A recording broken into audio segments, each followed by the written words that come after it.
Is that negative self-talk? Is that the ego speaking through? Yeah. The I am, the true self, the soul, whatever word you want, doesn't have any limitations. So the criticism is what has been implanted into us through societal conditioning.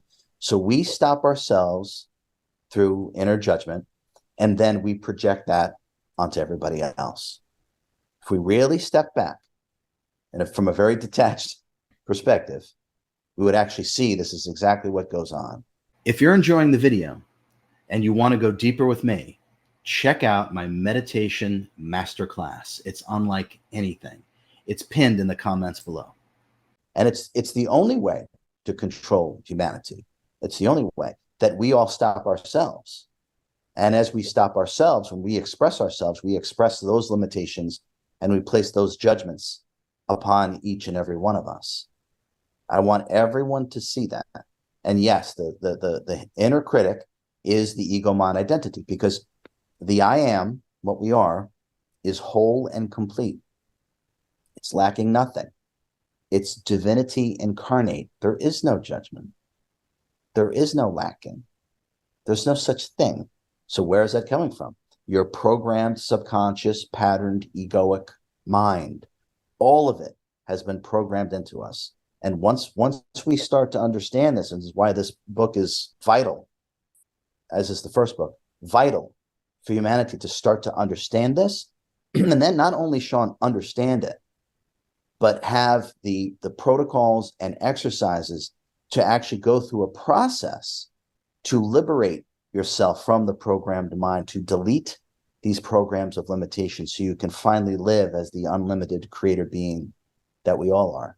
If you could, please share one of those strategies, exercises, techniques to help reduce the ego from having its power and control over you. Oh, there's so many. Okay, the first thing I would say is meditation. Okay. Over the last, let's just say 8 years since I became permanently paralyzed, I've worked with thousands and thousands of people. And I would say the most common struggle they have, Sean, is they tell me they can't meditate. And they've tried this, they've tried that. They get their incense, their crystals, their headphones, whatever. I like incense and crystals. That has nothing to do with meditation, but they've tried and tried and tried, and they can't do it. So I really want the truth to be known about this. The self, the I am, what we are, is meditation. We exist before there's a thought. We exist before there are emotions. We exist before the body. We exist before bodily sensations. So we already are meditation. Now, why this is important to understand is that that means that there's nothing we need to do, acquire, or become to already be what we eternally are. It's just a matter of being present. Now, the more that you can be present, and one of my favorite magic tricks to change the energy and to bring us to the present moment is just simply to just pretend that you just arrived here. No past, no future.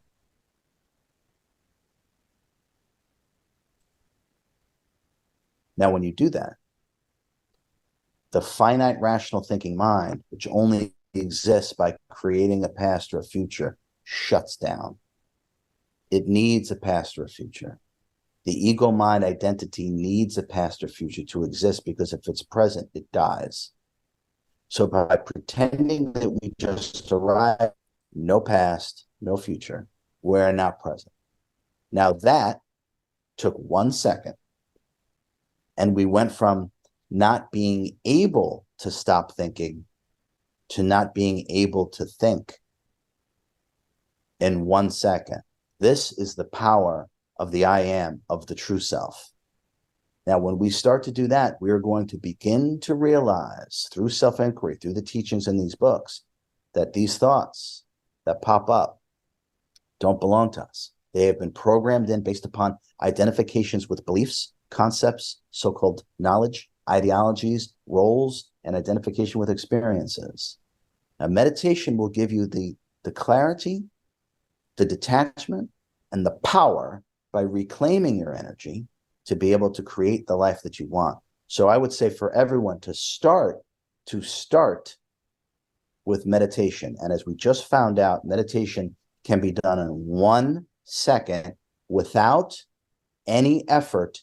And that's because we already are meditation. Continuing on that topic of meditation and the exercise that you just described, is it suggested that we should live our lives in that state of not being able to think, or should that be just like a small daily practice whenever we feel that the ego is gaining control over our mind?